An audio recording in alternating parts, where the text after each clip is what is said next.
여러분 안녕하십니까. 희망차게 솟아오른 붉은 태양과 함께 2024년이 시작됐습니다. 1월 1일 특집 8시 뉴스는 먼저 일본 지진 소식부터 살펴보겠습니다. 오늘 오후 4시 10분쯤 우리 동해 쪽에 접한 일본 북부 이시카와현에 규모 7.6의 강력한 지진이 일어났습니다. 이와 함께 최고 5m가 넘는 쓰나미가 발생해서 경보도 발령됐습니다. 도쿄 박상진 특파원의 리포트 먼저 보시고 현지를 바로 연결해 보겠습니다. 상점의 술병들이 바닥에 떨어져 깨져 있고 물건들도 바닥에 흩어져 있습니다. 꽃병 등도 심하게 흔들립니다. かなり大きな揺れを感じています。 오늘 오후 4시 10분쯤 동해 쪽에 접한 일부 북부 연안인 이시카와현 노토반도에 규모 최대 7.6의 강진이 발생했습니다. 지난 2011년 동일본 대지진 때의 9.0보다는 작지만 1995년 한신 대지진 당시 7.3보다는 큰 규모입니다. 일본 기상청은 이시카와현뿐만 아니라 야마가타, 니가타 등 동해 쪽에 접한 일본 연안에 쓰나미 경보도 발령했습니다. 이시카와현과 도야마현 등에는 이미 높이 3에서 5m의 쓰나미가 발생했다고 NHK는 전했습니다. 지진이 강타한 이시카와현에서는 최대 진도 7의 흔들림이 감지됐습니다. 일본 기상청이 지진 등급을 나타내는 진도는 절대 강도를 뜻하는 규모와 달리 사람이나 물체 등이 흔들림을 나타내는 상대적 개념입니다. 진도 7은 내진 설계가 안 된 목조주택은 쓰러질 수 있는 수준으로 1995년 한신 대지진과 2011년 동일본 대지진 때도 관측됐습니다. 오늘 지진으로 일부 지역 도로에 균열이 생겼고 주택에 화재도 발생했습니다. 일본 정부는 지진 발생 후 총리 관저 위기관리센터에 대책실을 설치했습니다. 하야시 관방장관은 현재 원전의 이상은 확인되지 않았다고 밝혔습니다. 기시다 총리는 정확한 상황을 파악하고 국민에게 신속하게 정보를 제공하라고 지시했습니다. 津波や避難に関する情報を国民の皆さんに的確に伝えるということ、被害の状況、実態を一刻も早く把握をすると。 일본 기상청은 지진으로 건물이 무너지고 토사 붕괴 가능성이 있다며 연안 쪽 주민들에게 최대한 높은 곳으로 피하고 당분간 집으로 돌아오지 말라고 당부했습니다. 자, 도쿄 박상진 특파원을 연결해 보겠습니다. 박 특파원, 먼저 지진 난 데하고 도쿄랑은 얼마나 떨어져 있는 건가요? 거기서도 흔들림이 느껴졌습니까? 제가 있는 이곳 도쿄가 오늘 지진이 일어난 곳에서 직선 거리로 320km 정도 떨어진 곳입니다. 이 거리가 상당히 좀 떨어져 있는데도 저도 흔들림이 좀 느껴져서 지진이 발생했다는 것을 체감할 수가 있었습니다. 아직 인명피해가 접수되었다는 현지 보도는 나오고 있지 않습니다. 지진 발생 지역 주민들은 지자체 대피소 등으로 피하고 있는 상황입니다. 다만 일부 지역에서는 주택에 화재가 발생하고 도로가 갈라지는 등의 피해가 나고 있다는 소식이 계속 들어오고 있습니다. 대규모 정전 피해도 발생했습니다. 이시카와현에서는 3만 1,800가구, 니가타현에서는 1,800가구에 현재 전기가 들어오지 않고 있습니다. 자, 동일본 대지진의 기억이 있기 때문에 아무래도 지진, 쓰나미 하면 이 원자력 발전소가 걱정되는데 이번에는 어땠습니까? 네, 오늘 지진이 발생한 이시카와, 니가타, 후쿠이 지역에는 원자력 발전소가 있습니다. 그런데 일본 정부는 전력회사에 확인한 결과 원전에는 현재 이상이 없다고 밝히고 있습니다. 하지만 일본 언론들은 아직은 안심할 상황이 아니라고 보도하고 있습니다. 여진이 계속 이어지고 있고 해가 진 뒤에도 쓰나미가 올 가능성이 있기 때문입니다. 쓰나미가 태평양 쪽에서 발생을 하면 일본 열도로 올라오는 데는 다소 시간이 걸립니다. 하지만 동해 쪽에서 쓰나미가 발생할 경우 빠른 시간에 연안에 도착하기 때문에 각별한 주의를 당부하고 있습니다. 지금까지 도쿄에서 전해드렸습니다.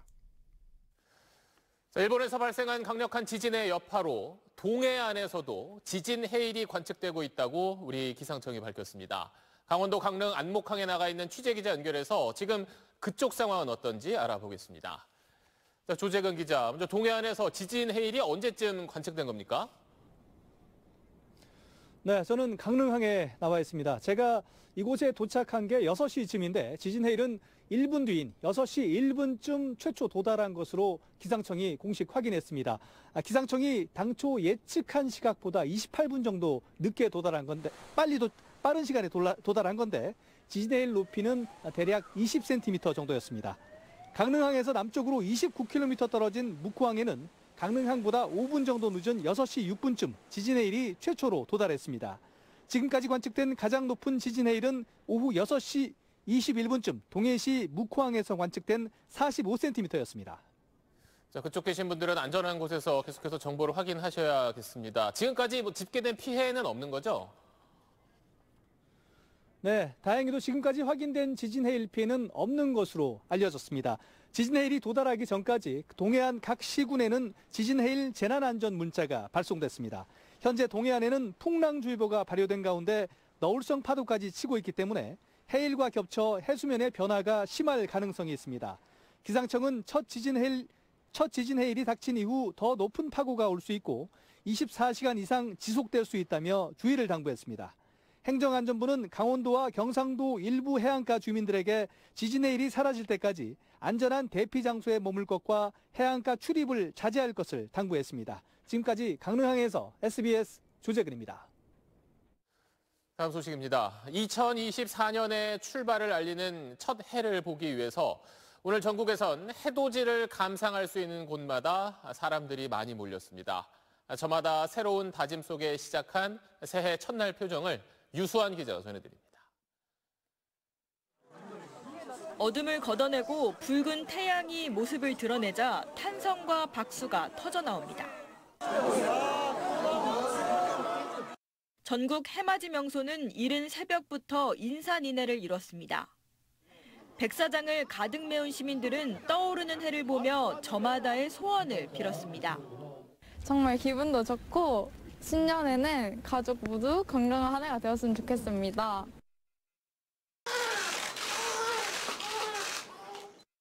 청룡띠로 태어난 새해 첫 아기입니다.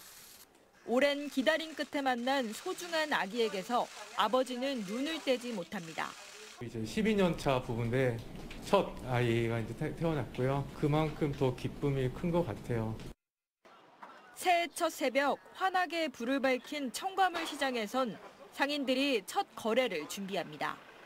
산지에서 올라온 과일 상자를 부지런히 나르고 싱싱한 과일이 잘 보이도록 내놓으며 손님을 맞이합니다. 작년에는 뭐 다 어렵고 힘들었으니까 올해는 전체적으로 다 좋은 한 해가 됐으면 좋겠습니다.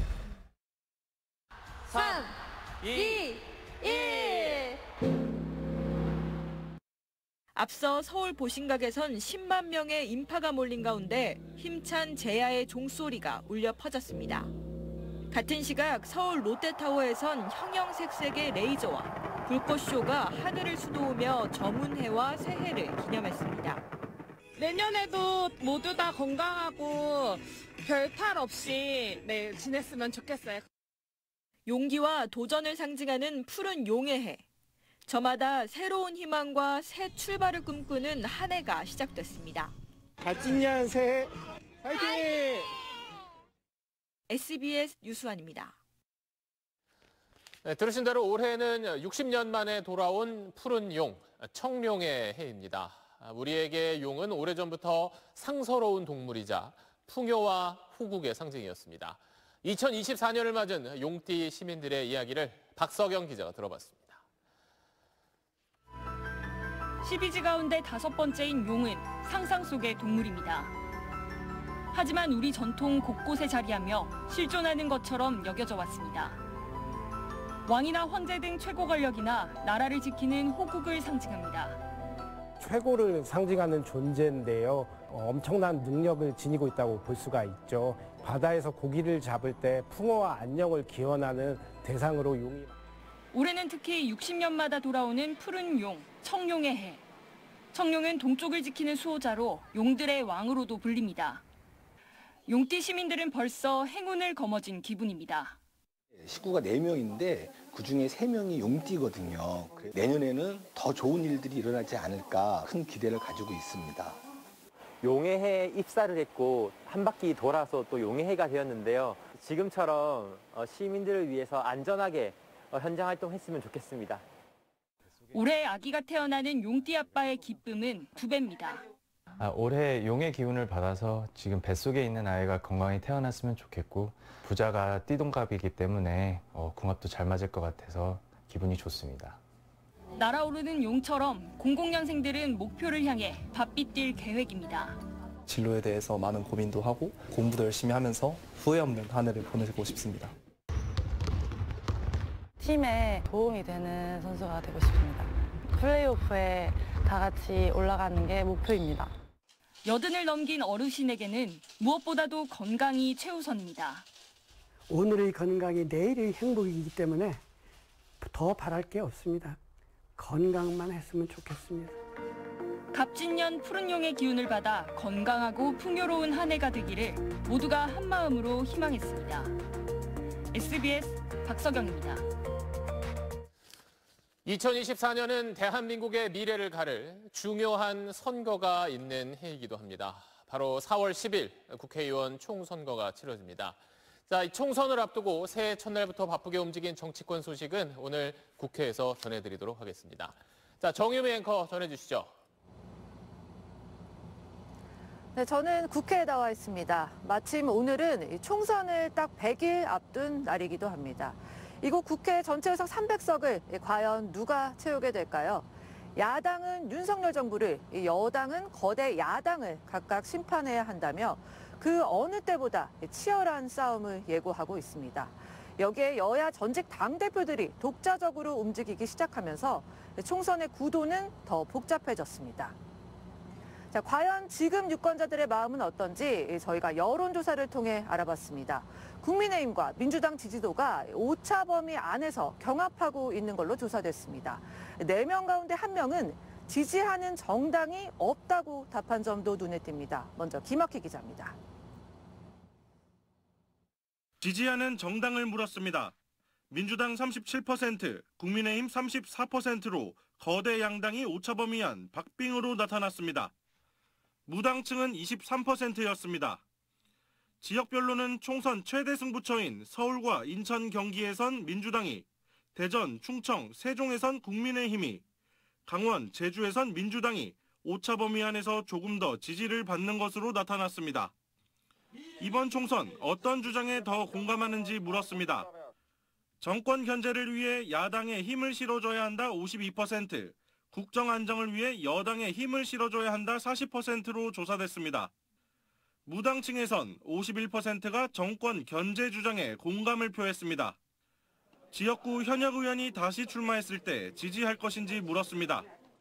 지지할 것 39%, 지지하지 않을 것 46%로 인적 쇄신에 찬성하는 응답이 더 많았습니다. 연령별로는 현역 의원을 지지하지 않는다는 응답이 30대에서 55%로 가장 높았습니다. 국민의힘 한동훈, 민주당 이재명 체제에 대한 인식도 알아봤습니다. 한동훈 비대위원장 체제가 국민의힘 총선 결과에 도움이 될 것이다 48%, 도움 안 될 것이다 45%, 이재명 대표 체제가 민주당 총선 결과에 도움이 될 것이다가 45%, 도움 안 될 것이다는 49%로 둘 다 오차 범위 아니었습니다. 연령별로는 한동훈 체제는 20대 이하와 60대 이상에서, 이재명 체제는 40대에서 호응이 높았습니다. 국민의힘 지지층에서 한 위원장에 대한 기대감은 88%, 민주당 지지층에서 이 대표에 대한 기대감은 79%로 두 사람 모두 각 정당 지지층에 강한 지지를 받았습니다. SBS 김학규입니다. 이번 총선에서 어느 정당에 투표할 건지도 조사했습니다.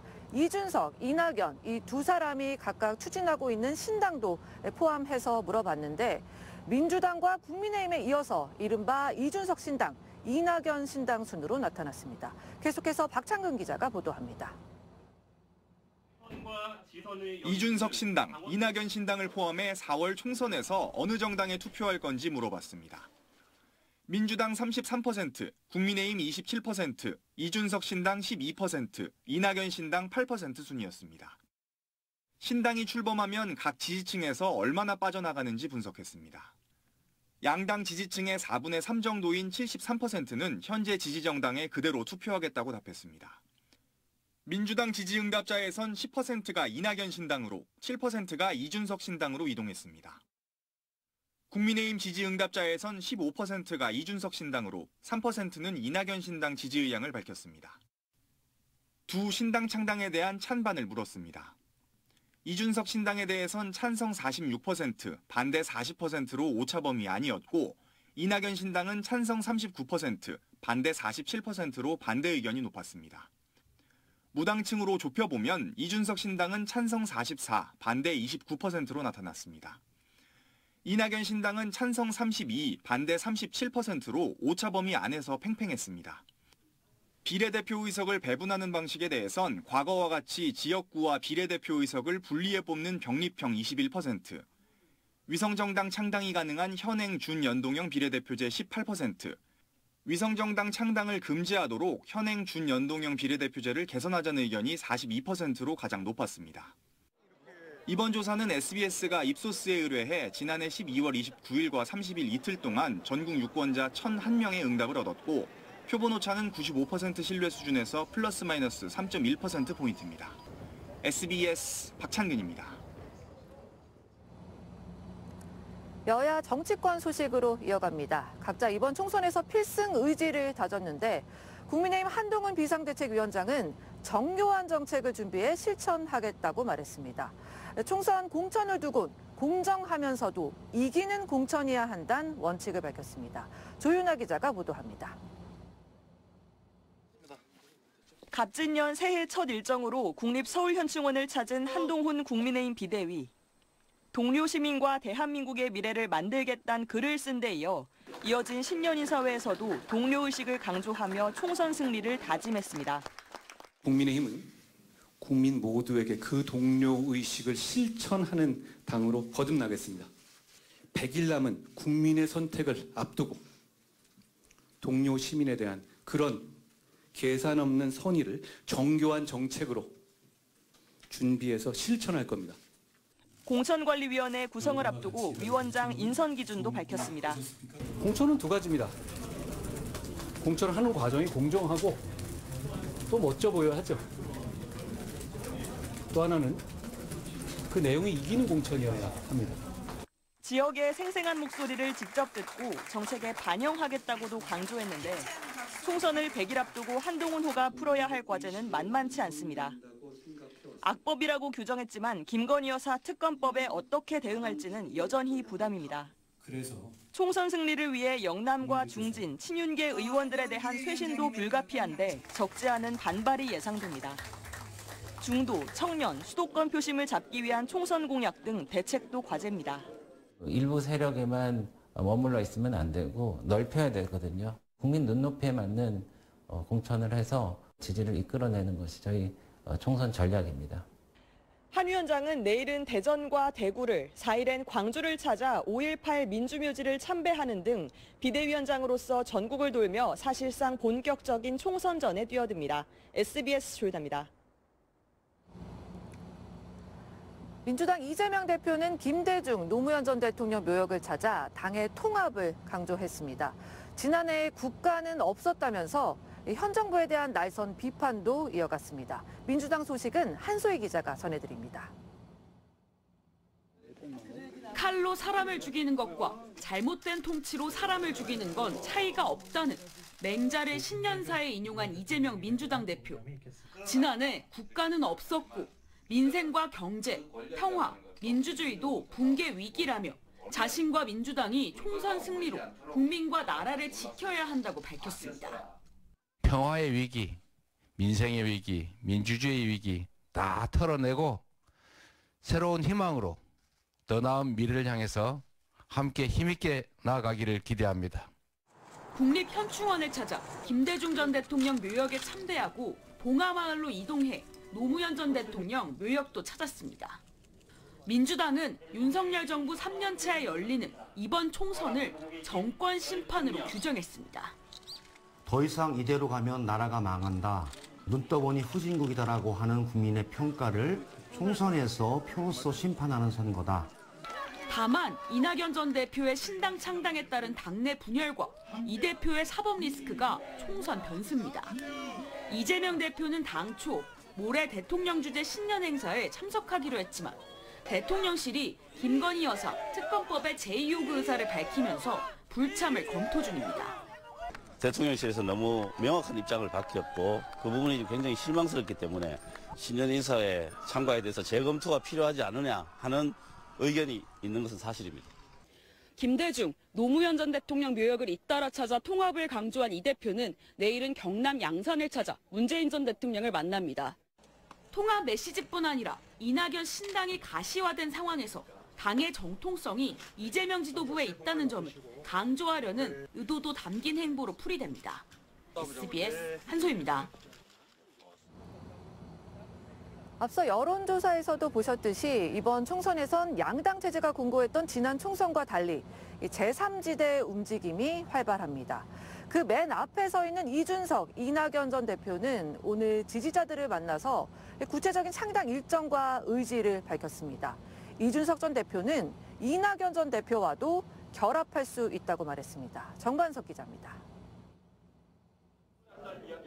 가칭 개혁신당 창당을 선언한 이준석 전 국민의힘 대표. 새해 첫 일성은 정치 세력 교체였습니다. 그 패거리 카르텔 몰이가 우리 사회의 많은 소시민들의 꿈과 희망 그리고 천직을 빼앗아갔습니다. 이 모든 것을 바로잡을 수 있는 방법은 정치 세력의 교체에 있다고.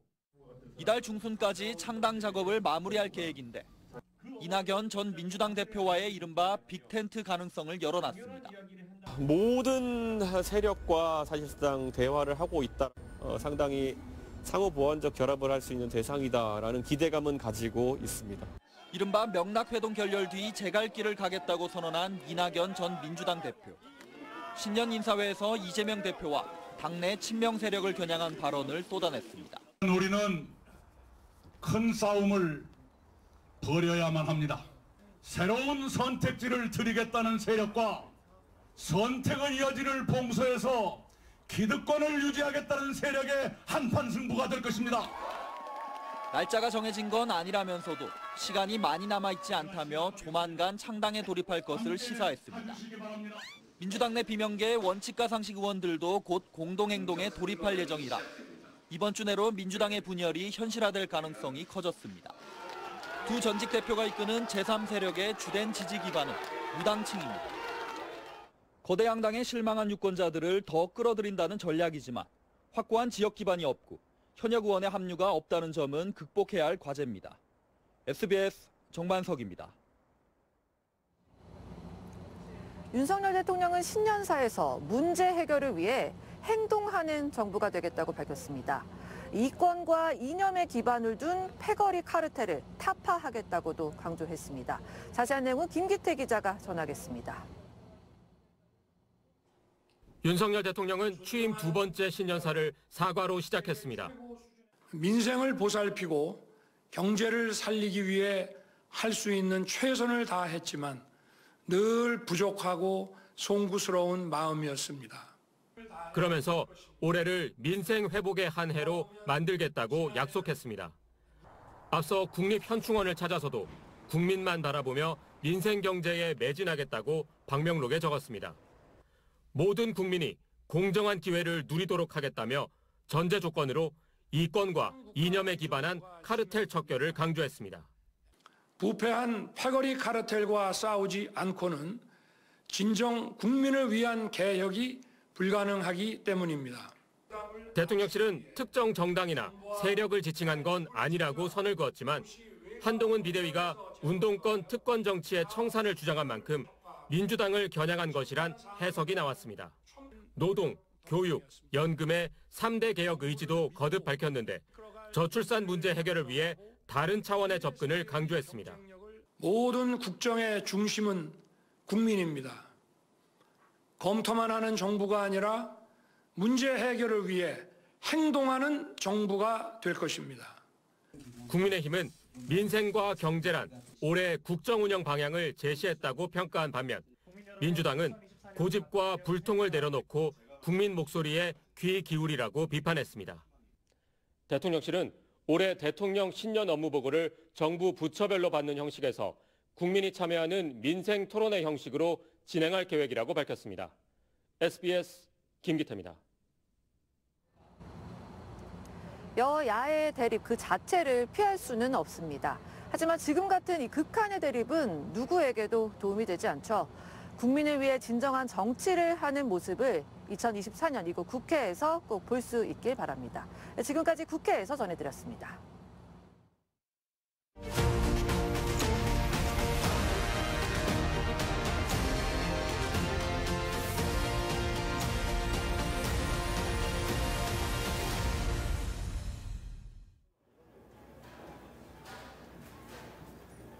저는 지금 서울 망원시장에 나와 있습니다. 지금은 다소 줄었지만 이 새해 첫날부터 시장은 사람들로 종일 붐볐었는데요. 이 사람들 표정에선 올해는 좀 나아지겠지라는 기대감도 느껴집니다. 지난해 고금리, 고물가가 내내 이어지면서 경제 전반에 부담을 키웠는데 끝날 것 같지 않았던 고금리에도 변화가 예상되고 있습니다. 네, 그리고 그렇다면 올해 경제 전망, 내수와 부동산, 수출을 하나씩 짚어보겠습니다. 먼저 얼어붙은 체감 경기 언제쯤 나아질까요? 김수영 기자입니다. 인천에서 7년째 미용실을 운영하는 김도연 씨. 부쩍 줄어든 손님에 근심이 큽니다. 매출이 1년 전보다 절반 가까이 줄었습니다. 연말이면은 머리하러 많이 오고 그럴 텐데 보시다시피 별로 여자분들은 꼭 굳이 파마를 안 해도 되고, 응? 염색도 그냥 집에서 사서 그냥 본인이 하시는 경우도 많고. 2년 연속 3%를 넘는 고물가, 내려갈 줄 모르는 고금리에 사람들은 씀씀이를 줄였습니다. 실제로 지난해 1월부터 11월까지 소매 판매액은 20년 만에 처음으로 마이너스를 기록했습니다. 이자도 많이 올랐죠. 대출 받은 게 2배로 올랐어요. 이거 어떻게 갈아타야 되나 이런 생각도 들고. 자연히 절약이 일상화됐고 내수 위축으로 이어졌습니다.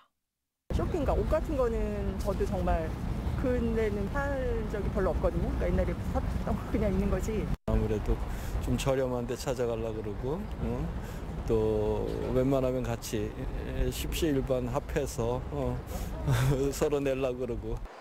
내수 부진은 다른 나라와 비교해도 두드러져 우리 민간 소비 증가율은 OECD 평균에도 미치지 못합니다.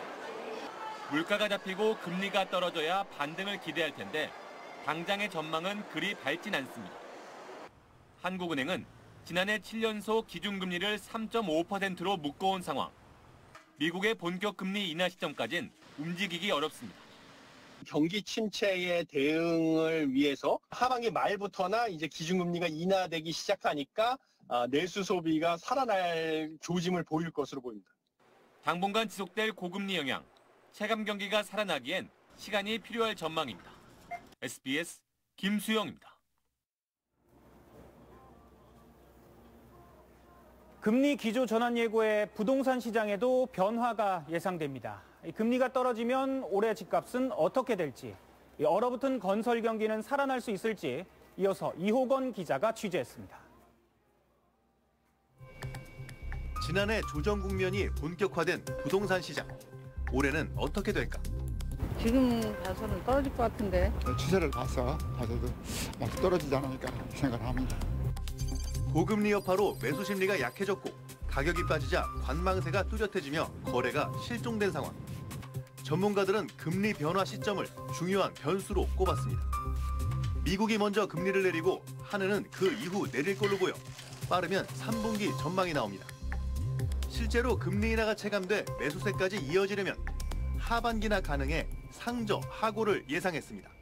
수요자들이 심리도 얼어붙고 있어서 상반기까지는 거래가 줄고 가격도 약세인 조정 국면이 될 가능성이 크고요. 다만 하반기에 있을 것으로 예상이 되는 기준금리 인하가 시장에 또 다른 변수가 되지 않을까. 만약에 미국이 금리를 내린다 하더라도 우리나라가 뒤따라 내려도 하반기가 아니겠나. 1, 2, 3% 정도 하락하다가 보합세를 유지하다가 상승하는 그런 장세가 될 가능성이 높습니다. 공급 감소 때문에 상승할 거란 의견과 바닥은 사실 2023년에 이미 쳤습니다. 고금리 부담이 여전해 하락세가 이어질 거란 의견이 엇갈리는 가운데 전체적으로는 매우 위축 장세라고 보고 있습니다. 전반적인 보합세 속에 소폭 하락할 거란 의견이 좀 더 많습니다. 관련 연구원들도 올해 집값이 2% 내외 떨어질 걸로 전망했습니다. 내 집 장만하려는 실수요자들의 관심은 바닥이 언제인가에 쏠립니다.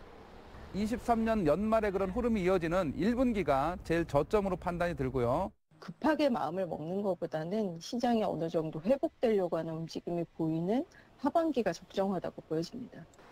고금리에 부실 우려가 커진 PF 대출 연착륙도 변수입니다. 착공 중단과 입주 물량 감소 등 공급이 부족한 상황에서 추후 가격 상승 요인이 될 수 있기 때문입니다. SBS 이호건입니다.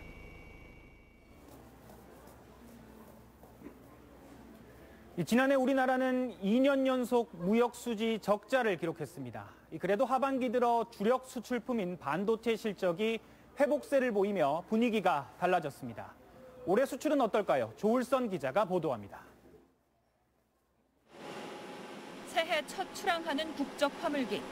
반도체 장비를 가득 실은 수출 화물이 레일을 따라 화물기 안으로 이동합니다. 잠시 후 1시 20분에 출항 예정입니다. 지난해 우리나라 수출액은 6,326억 9천만 달러로 전년보다 7.4% 줄고 수입은 6,426억 7천만 달러로 12.1% 감소해 무역 수지는 99억 7천만 달러 적자를 봤습니다. 2년 연속 적자인데 고금리 기조와 중국의 더딘 경기 회복세 등으로 주력 수출품인 반도체 실적이 부진한 게 주요 원인이었습니다. 다만 하반기 들어 수출은 회복세를 보이고 있습니다. 지난해 12월 무역 수지는 44억 8천만 달러 흑자를 냈고 반도체 수출은 2달 연속 증가하며 15개월 만에 100억 달러를 돌파했습니다. 반도체 수출이 두 자릿수 한 18% 정도까지 수출이 더 늘어날 수 있지 않을까. 수출보다 수입이 더 크게 줄며 생겼던 불황형 흑자를 지난해 10월 이후 탈피한 겁니다. 지역별로는 중국 경기 둔화 속 미국으로의 수출이 5개월 연속 늘어 20년 6개월 만에 미국이 중국을 제치고 최대 수출국이 됐습니다. 중국 경제가 회복이 좀 더디고 미국은 자동차 쪽에서 많이 수요가 있어서 지난해 자동차가 수출의 버팀목이 돼줬다면 올해는 AI 기술 발전 등으로 업황이 회복된 반도체가 수출을 견인할 것으로 보입니다. SBS 조울선입니다.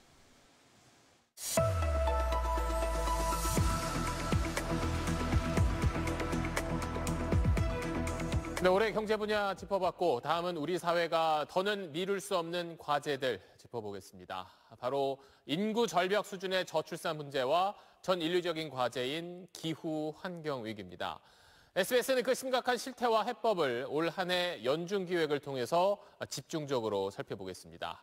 먼저 오늘은 외국 언론들까지 우려를 나타내고 있는 심각한 인구 문제부터 알아보겠습니다. 자, 우리 출생아 숫자는 1990년대가 지난 이후 급격히 줄어들기 시작했습니다. 결국 젊은 세대가 아이를 낳고 싶은 나라를 만드는 게 이 문제 해결의 첫걸음입니다.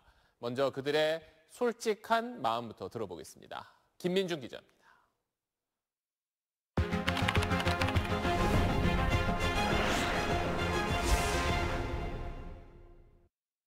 저는 1996년생, 올해로 27살입니다. 인구 절벽을 앞둔 지금 저희 2030들은 이 저출생 극복을 위해 가장 주목받는 세대입니다. 하지만 다른 한편으론 이 출산에 대한 부담감이 점점 더 커지는 게 현실입니다. 왜 그럴지 저희 SBS가 직접 들어봤습니다. 출산 계획이 없는 결혼 3년차 딩크족. 부부가 딩크족을 결심한 건 출산만큼이나 현재의 내 삶도 중요하기 때문입니다. 내가 하고 있는 일, 이 일에 육아가 양립할 수 있느냐. 나는 이제 부모님만큼 나의 자식을 부양하기는 좀 어렵겠다. 양육 환경 개선 대신 선심성 지원에 집중하는 건 저출생 해결에 절실한 건지 의문이 들고 출산을 강요하는 듯한 분위기는 폭력처럼 느껴진다고 말합니다. 어떤 의도를 가진 폭력성이라고 생각합니다. 어떤 상황에 처해 있는지. 이런 거를 고려하지 않고 총출산율 얼마니까 니네가 애 낳아야 돼. 이거는 좀 문제적이라고 생각합니다. 결혼을 앞둔 예비 부부는 어떨까요? 직접 만나러 전라북도 정읍으로 가보겠습니다. 아이를 낳겠다고 결심했지만 어느 아이를 이제 갖고 싶고 아이가 있으면 제 삶이 더 행복할 것 같고 양육 현실을 생각해보면 출산은 그리 만만치 않습니다. 요새는 유치원 가는 것도 쉽지 않아서 1살인데도 유치원 대기를 걸어놔야 된다. 조금만 움직여도 옆 사람과 부딪힐 것 같은 이 사진 한 장. 이렇게 붐비는 사진이나 이 상황을 설명한 글을 읽기만 해도 출산을 꺼리게 된다는 연구 결과도 있습니다. 높은 인구 밀도, 과열된 경쟁, 생존을 담보할 수 없는 환경에선 출산하지 않겠다는 선택이 어떻게 보면 합리적이란 게 2030이 내린 결론입니다. 나라는 개체가 살아나가기 위한 환경이 되지 않는데 자손을 남기는 게 그 동물에게 유전학적으로 전혀 유리한 점이 하나도 없거든요. 분명한 건 우리 사회가 이 시대를 지나오면서 과거에 비해서 풍요로워졌지만 아이를 낳고도 잘 살 수 있다는 믿음을 주는 데는 실패했다는 겁니다. 물론 이제 우리 부모님 세대보다 풍족하게 자랐어요. 그렇지만 이제 훨씬 더 치열한 경쟁을 뚫고 항상 치열하게 살았단 말이에요. 생각을 바꿀 여지는 없나요? 바뀔 여지가 많이 없어요. 과연 자녀를 낳았을 때의 효용감과 어떤 대치가 될까? 그것을 뛰어넘을 수 있을까? SBS 김민준입니다. 자, 이 문제를 해결하기 위해서 우리 사회가 본격적으로 나선 건 지난 2006년부터입니다. 그 이후 지금까지 무려 280조 원을 쏟아부었는데도 사람들이 느끼는 건 크게 달라진 게 없었고 출산율은 계속 곤두박질 쳤습니다. 이어서 박재현 기자입니다.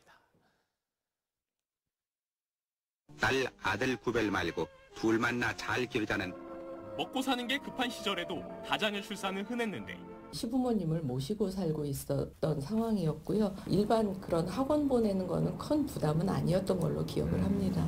훨씬 풍족해진 지금 오히려 양육 부담은 더 커졌습니다. 분유값, 그리고 기저귀, 옷 같은 거 이런 것도 사고 해야 되잖아요. 아무리 이렇게 좀 이렇게 저렴하게 해도 80만 원에서 100만 원은 그냥 들더라고요. 네. 아이 한 명을 키우는데 3억 원이 넘게 든다는 게 과언이 아닌 시대에 살고 있습니다. 안녕하세요. 큰딸 학원비만도 한 달 50만 원이 넘는 이 부부도 양육비 부담을 느끼지만 지금 뭘 모은다는 생각 자체가 없는 것 같아요. 그냥 하루하루를 살아가면서 둘째를 낳은 뒤에도 국가 지원은 별반 다를 게 없었고 큰애가 8살이 되니 월 10만 원 아동수당이 끊겼습니다. 얘는 이제 본격적으로 이제 학업에 이제 돈이 들어가고 하는데 정작 이제 지원금은 사실은 없고. 정부가 발표한 저출산 대책 총 예산 규모는 280조 원. 이 연간 따져보면 17조 원이 넘는 액수인데 정작 부모들은 크게 체감하지 못합니다. 왜 그런지는 예산 내역을 보면 알 수 있습니다. 군인 인건비, 학교 재건축 비용, 프로게이머 발굴 예산. 언뜻 봐도 출산과 무관해 보이는데도 저출산 예산으로 잡혀 있습니다. 주거 지원용 빌려준 돈도 포함이 됐는데 한 해 예산의 절반 가까이가 이렇게 빌려준 돈입니다.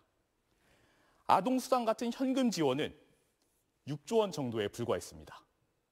영국도 보면 이제 신혼 부부한테는 집 살 때 세금을 굉장히 많이 깎아줘. 그러다가 이제 내가 애를 낳았다. 그러면 그 다음에 또 뭘 낮춰주고 이래서 이제 경제적인 부담을 좀 적게 하니까 피부에 와닿는 거예요, 이게. 280조 원은 착시 효과에 가깝다는 건데 이젠 숫자 크기에 연연하기보단 성과를 보여주는 대책이 필요하다고 전문가들은 강조하고 있습니다. 찔끔찔끔하는 게 아니고 한두 개라도 뭔가 끝내 해결하는 모습을 좀 보여주면 좋겠다. 극단적인 처방 같은 것들이 좀 필요하지 않을까. SBS 박지현입니다. 다음 소식입니다. 남북 관계를 적대적인 교전국 관계라고 규정한 북한 김정은 총비서가 딸 주혜와 함께 신년 공연을 보며 새해를 맞았습니다. 김정은 지시에 따라 대남기구 정리 작업도 시작됐습니다. 안정식 북한 전문 기자입니다. 어젯밤 평양 5월 1일 경기장, 새해를 맞이하는 신년 경축 대공연이 평양 시민들이 모인 가운데 열렸습니다. 김정은 총비서는 딸 주혜와 팔짱을 끼고 행사장에 나타났습니다. 김정은 동지께서 존경하는 자제분과 여사와 함께 관람석에 나오시자 장례는 격정의 도가니로 화했습니다. 공연은 자정을 지나 새해까지 이어졌습니다.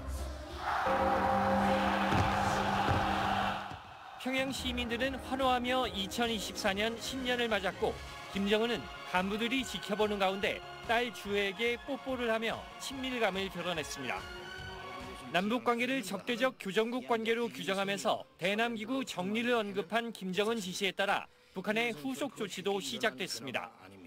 조선중앙통신은 새해 첫날인 오늘 최선희 외무상 주재로 대남 대적 기구들을 폐지 정리하기 위한 협의회가 열렸다고 밝혔습니다.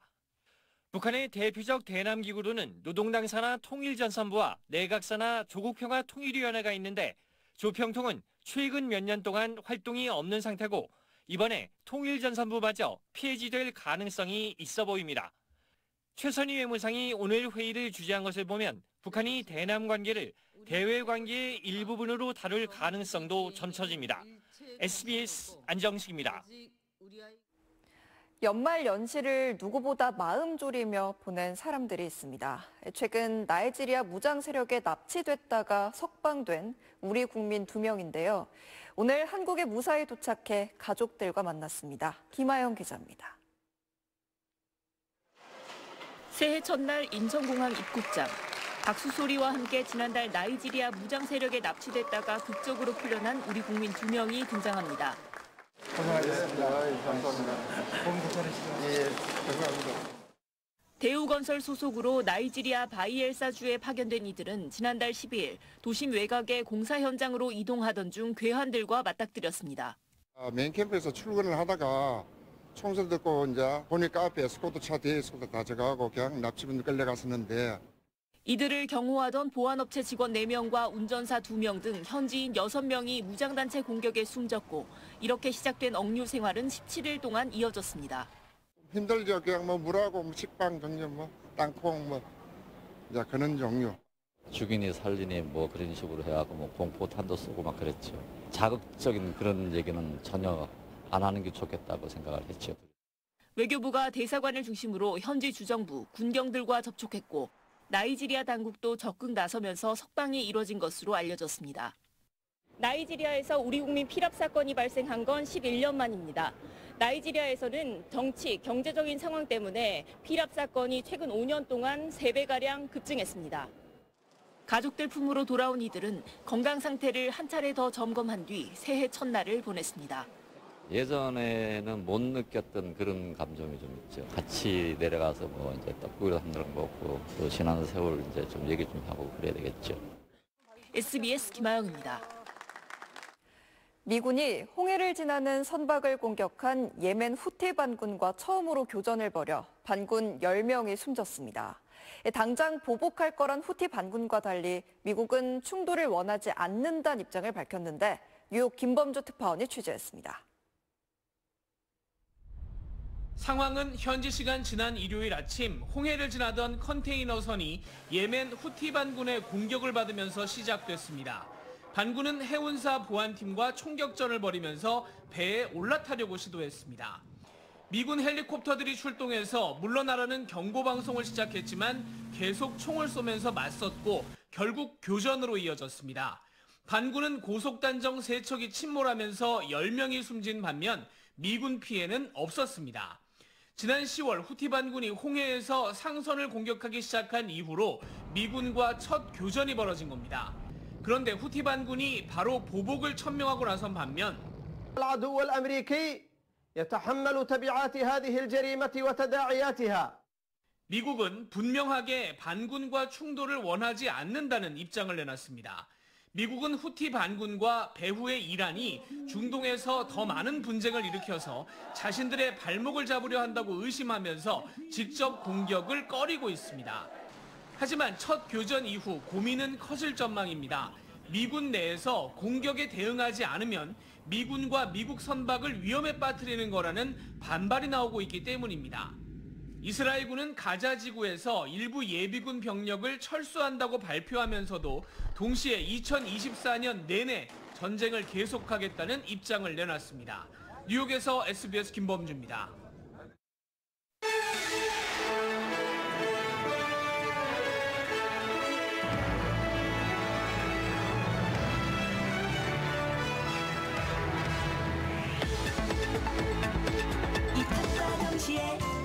모두 연결해 특색 있는 전공 과목 맞춤형 실무 교육 충북보건과학대학교.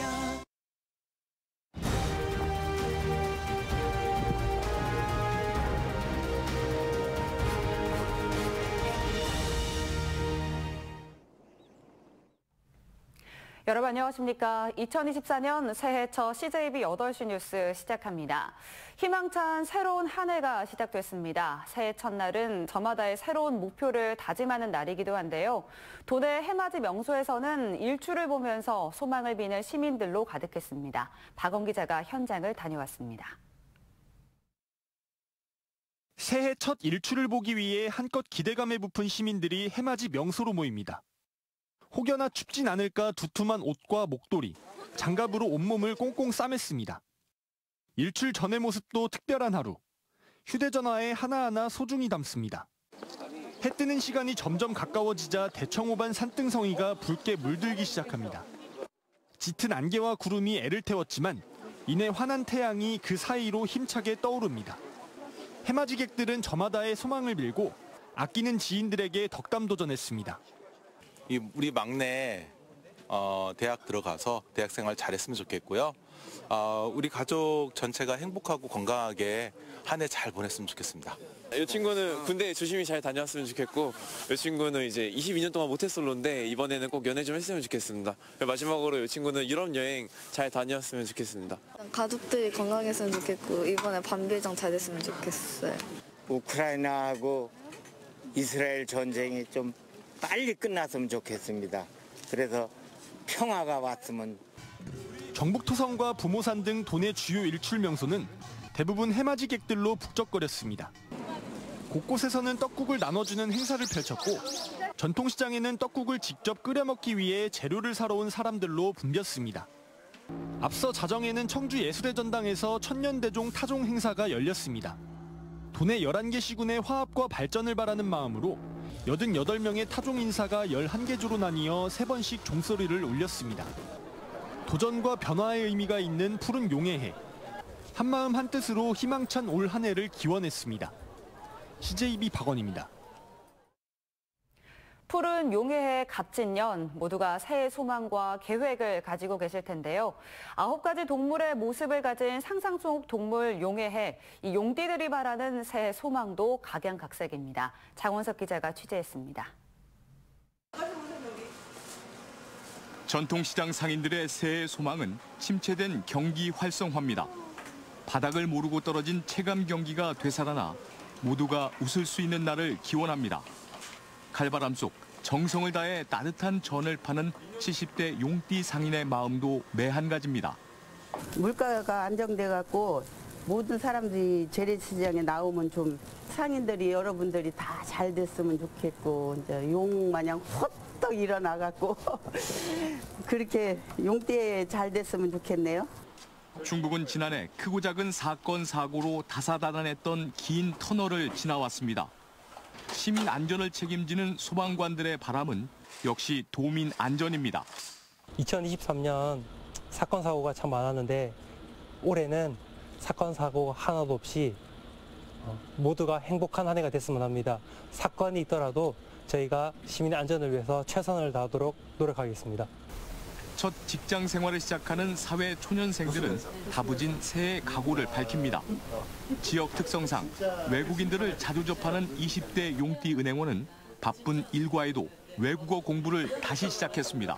갑진년 용띠 해를 맞아서 값진 회사 생활을 열심히 하면서 또 제 자기 개발도 하고 또 비상하는 한 해가 되겠습니다. 용띠 가장들은 가족의 건강과 함께 사회와 경제가 안정돼 가슴 펴고 사는 한 해를 소망합니다. 경제적으로 너무 어려운 일이 있어서 2023년도 참 어려운 일이 많이 있었지만은 2024년도에는 훨씬 더 조금 더 나은 좀 경제적인 것도 그렇고 금리도 많이 떨어져서 많은 가장들이 좀 힘이 나는 한 해가 되었으면 좋겠습니다. 시민들은 생명과 풍파를 다스리는 푸른 용의 기운이 2024년 한 해를 안녕과 풍요로 가득 채워주기를 기원했습니다. CJB 장원석입니다. 필리핀 바세코는 세계 3대 빈민 지역이라고 불릴 만큼 주거 환경이 매우 열악한데요. 청주의 한 대학생들이 코로나19 이후 3년 만에 다시 이곳을 찾아 바세코 지역 주민들에게 따뜻한 온기를 전하고 있습니다. 이런 따뜻한 뉴스가 2024년 내내 이어지길 바라면서 새해 첫날 바세코의 희망을 전해드립니다. 김세희 기자입니다. 푸른 바다와 황금빛 모래로 가득 차야 할 해변은 각종 쓰레기로 뒤덮였습니다. 나뭇가지부터 슬리퍼, 빨대 등 각종 생활 쓰레기 더미로 가득 차 있고 쓰레기가 썩어 바다에서는 악취가 진동을 합니다. 쓰레기 더미를 뒤지는 아이들. 아이들은 하루 종일 쓰레기 더미에서 폐품과 고철을 모아 생계를 간신히 이어갑니다. 이곳은 필리핀 수도 마닐라 외곽에 위치한 바세코 마을로 세계 3대 빈민 지역 중 한 곳입니다. 특히 마약과 장기 밀매가 성행할 정도로 환경이 열악한 곳인데 청주대는 지난 2014년부터 매년 이곳에 봉사단을 보내고 있습니다. 올해는 간호학과와 태권도 교육학과, 패션 디자인학과 등 7개 학과 학생들이 참여했습니다. 봉사만 하고 오는 것이 아니라 그분들이 그 교육을 통해서 먹고 살 수 있는 문제들을 해결할 수 있도록 이번에 저희들이 4박 6일 동안 그 일을 하고 오게 됩니다.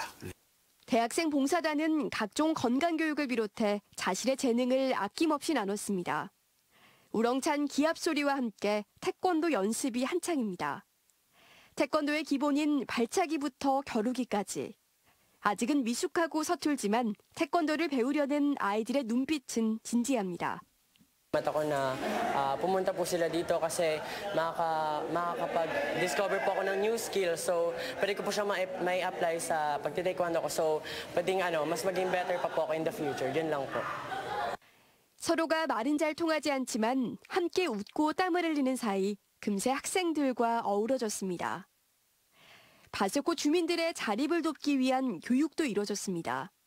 학생들이 작은 손으로 전선을 연결하고 납땜질을 해봅니다. 처음 해보는 작업이지만 학생들과 함께 작업을 하다 보니 어느새 그럴듯한 태양광 시스템이 완성됐습니다. 태양광을 충전해 밤에도 사용할 수 있는 LED 전구로 정전이 자주 되는 바세코 지역에 큰 도움이 됩니다. Gagamitin po sa bahay. Panggamit po sa bahay kapag walang ilaw, pag wala pong kuryente. 다른 교실에서는 꼼꼼하게 재단을 하고 한 땀 한 땀 재봉틀을 이용해 옷 만드는 법을 배웁니다. 이번 봉사는 단순히 몇 벌의 옷과 끼니를 제공하는 자선 봉사가 아닌 바세코 주민들이 온전히 홀로 설 수 있도록 자활에 힘을 쏟았습니다. 이런 기회들을 통해서 기술도 배우게 되고 그러면서 이제 아이들을 양육할 수 있는 재정을 벌 수 있는 이제는 사회의 이제는 일원으로 일을 할 수 있는. 학생들은 자신이 가진 재능을 단순히 나눴지만 오히려 봉사를 통해 얻은 것이 많다고 이야기합니다. 그냥 불편하게 사는 거라는 게 마음에 와닿아서 저희가 도왔던 게 조금이라도 아이들에게 도움이 됐으면 좋겠습니다. 청주대 학생들이 바세코를 찾은 건 이번이 7번째로 학생들의 따뜻한 나눔으로 바세코 지역에 희망과 온기가 전해지고 있습니다. CJB 김세희입니다.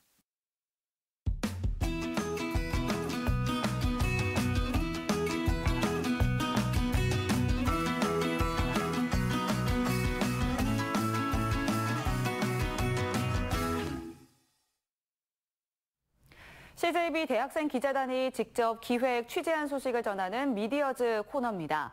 대학 캠퍼스 내 도로의 제한 속도는 대부분 시속 20-30km 이하로 규정돼 있습니다. 하지만 이런 규정이 무색할 정도로 학내를 질주하는 과속 차량으로 인해 학생들의 안전이 위협받고 있는데요. 대학생 기자단이 그 실태를 취재해봤습니다. 충주시 대소면에 위치한 한 대학교입니다. 캠퍼스 내 도로를 차량들이 빠른 속도로 달립니다. 시속 20km 제한 표지판이 있지만 이를 지키는 차량은 거의 없습니다. 현재 통행 속도를 알려주는 안내판에는 과속이라는 단어만 나타납니다. 학생들의 입장을 들어봤습니다. 좀 제한 속도보다 훨씬 빠르게 가는 걸 종종 목격을 하거든요. 근데 그렇게 속도를 내면 좀 위험하지 않을까 싶은 상황들을 제가 몇 번 봐가지고 20km를 지키는 사람도 많이 못 본 것 같고 길 건널 때도 이렇게 꼬리물기로 다들 빨리 따라가니까 건너기 힘든 적은 좀 많았던 것 같아요. 대부분의 대학교들이 시속 20에서 30km 이하의 통행 제한 속도를 규정하고 있지만 최근까지도 캠퍼스 내 교통사고는 꾸준히 발생하고 있습니다. 한국소비자원조사 결과에 따르면 속도 제한 표지가 있는 17개의 교내 주행 차량과 오토바이 510대의 주행 속도를 측정한 결과 437대가 과속을 한 것으로 확인되었습니다. 하지만 대학 캠퍼스 내 도로가 도로교통법상 도로에 해당하지 않다 보니 과속에 대한 경찰의 단속은 미흡할 수밖에 없습니다. 그 대학교 안에 있는 도로는 그 도로에 해당되지 않아서 행정처분은 안 돼요. 과속방지턱을 설치한다든지 표지판 세우고 하는 것도 학교 자체적으로 하는 거지 학교 안에서는 저희들이 그 행정력이 미치지가 않습니다. 교내 도로가 도로교통법의 사각지대에 놓인 만큼 과속에 대한 학교에 보다 적극적인 대안 마련과 함께 스마트폰을 보면서 교내를 걸어다니지 않는 등 학생 스스로 교통안전에 대한 경각심을 높이는 것도 중요해 보입니다. 대학생기자단 김성민입니다. 단양군이 통계청과 행정안전부가 시범적으로 구분한 인구 감소 지역 7개 도시 중 체류 인구의 비율이 등록 인구보다 가장 높은 것으로 나타났습니다. 단양군의 주민등록 인구는 2만 8천 명인 반면 체류 인구는 24만 2천 명으로 확인돼 8.6배 높았습니다. 이번 결과는 관광과 군인, 통근 등 7개 지역을 5개 유형으로 구분해 지난해 4월부터 3개월간의 자료를 비교한 수치입니다. 행정안전부는 향후 이 결과를 인구 감소 기초 자료로 활용할 방침입니다. 제천시의 의림지 리조트 건설 사업이 민간 사업자의 사업 포기로 재공모에 들어갑니다. 제천시에 따르면 2년 전 시가 사업 우선 협상 대상자로 선정했던 삼부토건 주식회사가 사업을 포기하겠다는 의견을 제출했습니다. 당시 3개 회사로 구성된 컨소시엄은 1,200억 원을 투자해 250실 규모의 리조트를 건설하는 협약을 맺었지만 1년간 사업 추진이 이뤄지지 않아 제천시가 자격 취소를 통보했습니다. 사업자 재공모는 다음 달 다시 진행될 전망입니다. 어젯밤 11시 35분쯤 영동군 황감면의 한 교회에서 불이 나 35분 만에 진화됐습니다. 당시 신자 8명이 송구영신 예배를 하고 있었지만 모두 화재 인지 후 자력으로 대피해 인명피해는 발생하지 않았습니다. 경찰과 소방당국은 화목보일러 연통 과열로 불이 난 것으로 추정하고 정확한 화재 원인을 조사하고 있습니다. 지어진 지 37년 된 제천경찰서의 청사 신축 사업이 진행됩니다. 충북경찰청에 따르면 사업비 200억 원 이상을 투입해 현 위치에 청사를 헐고 그 자리에 신청사를 건립하는 방향으로 현재 설계가 이루어지고 있습니다. 이르면 내년 상반기쯤 착공할 것으로 예상되며 공사가 시작되면 폐교로 비어있는 제천 입석초등학교로 옮겨져 신청사가 완공될 때까지 임시 운영될 전망입니다.